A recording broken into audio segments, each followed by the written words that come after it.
Whether you should get closed back or open back studio headphones depends on a few things, like what are you primarily doing in your home studio? What are you expecting out of your headphones? Of course, price is going to be a consideration in there. And there's a few things that are often overlooked, like comfort and impedance levels. These are the things that we're going to look at in this video. I'm Zane. Welcome to Audio Tech TV, where I know you can create great music at home. And one of the tools that us home studio musicians often rely on are headphones. And the headphones that I'm using in this video for the demonstrations are from One Audio. I have closed back headphones here and open back headphones from them. This isn't a sponsored video. They did send me these headphones and I checked them out and I was really blown away by the quality of these things, and I thought they would be perfect for this video. So first, let's quickly talk about some of the differences between open back and closed back. So with closed back headphones, like these ones here, they are the One Audio Monitor 60. You can see they have this cup around them, and that's the closed part. Now these ones have a mesh here. That's just for looks.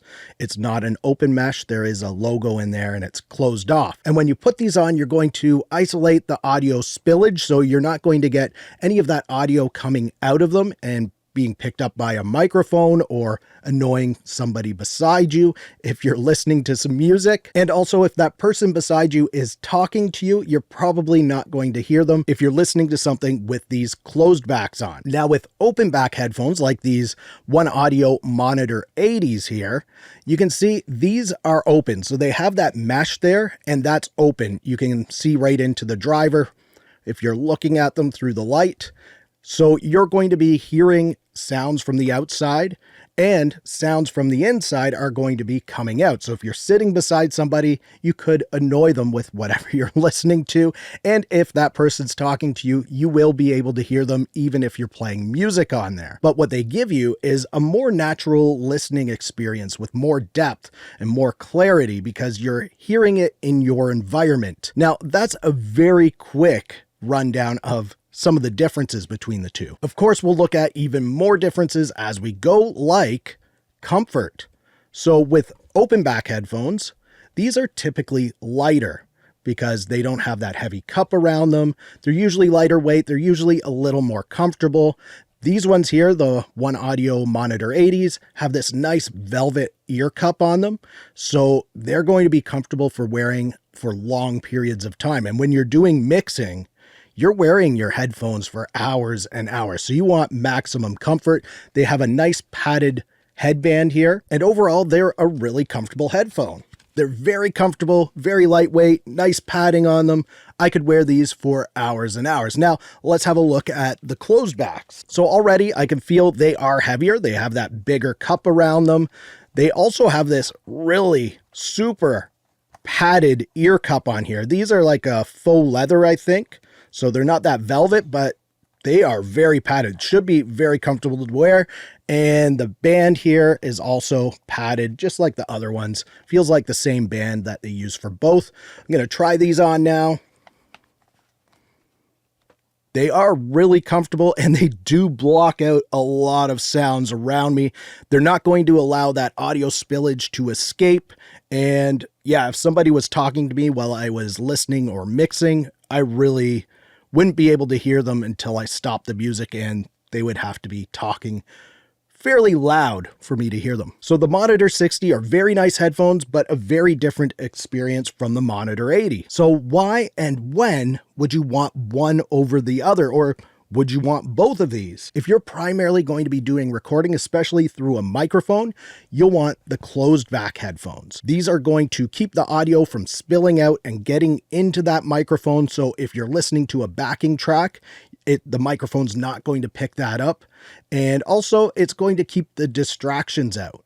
So if you're playing guitar and stuff's happening around you and you don't want to get distracted, throw these on, you're going to be in your own little world. There's nothing spilling out of them, nothing spilling in.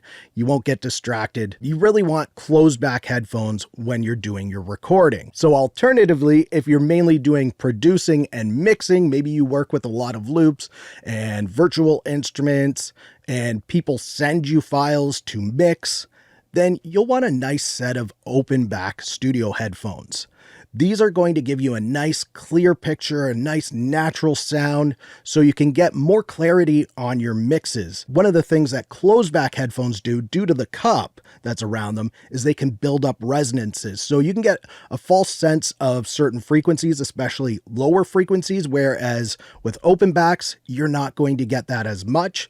You're going to get a more natural, flatter response. Now, another thing to consider, though, is if you have a roommate, a spouse, kids, or anybody living with you, then open backs could annoy people. If you're mixing or listening to music in the same room, maybe in the bedroom late at night while somebody's trying to sleep, you may not want to use those open back headphones if you don't want to get your friends or family mad at you. So you still may want those closed back headphones even when you're mixing. But for maximum clarity, the open backs are the way to go for mixing. I know once I switched to open back headphones, it was a huge game changer for me. It has really helped me to get my mixes to translate across more devices quicker. So I'm not doing as many mix downs and testing it out. I'm able to do that a lot quicker in a lot less edits. So it's sped up my music production quite a bit, and it's given me better productions. So if you're like a lot of us home studio musicians and you're going to be doing recording and mixing, that's what most of us do, you may want to get a pair of both. Get a decent set of closed back headphones and a decent set of open back. And that's one of the things I really liked about One Audio is they're priced low enough where you can grab both of these and it's still going to be under the price of what you might be paying for a bigger name brand, just one pair from them. And don't be fooled by price or brand names. Price doesn't necessarily mean that they're going to sound better, or price, if they're lower priced, doesn't mean that they're going to be inferior. And same with brand name. Just because you may not have heard of this brand name doesn't mean that it's not a great headphone. And there's another thing that's often overlooked when picking out headphones, and that's impedance level. So this is measured in ohms. With these headphones, the One Audio Monitor 60s, they're the closed back ones, they are 38 ohms, which is like a typical ohm range. You can power these from an iPhone, an iPad, pretty much any consumer audio device is going to power these no problem. You're going to get maximum audio levels out of those with pretty much anything. 38 ohms is kind of lower on the impedance level scale. Now, the open back headphones, these Monitor 80s, and a lot of open back headphones, they require a lot more ohms. And what ohms do is give you more clarity. So these are 250 ohms. Now, most modern audio interfaces can handle 250 ohms. I use 250 ohm headphones all the time. And modern audio interfaces can handle them. They can output that, they can drive them, and you won't have issues. Now, some lower level audio interfaces, or if you're just using your onboard sound card or an iPad, they're going to have a little bit of trouble pushing 250 ohms to get the maximum clarity out of them. So you may need to get a headphone amp, or you may need to upgrade your audio interface to something a little more modern that has better headphone output. And if that's the way you want to go, click this video for a couple of modern audio interfaces that you should check out. And if you liked this video, please give it a thumbs up. Also, subscribe to the channel for more videos like this. Thank you so much for watching. For Audio Tech TV, I'm Zane. Keep creating. Fist bump. Thumbs up.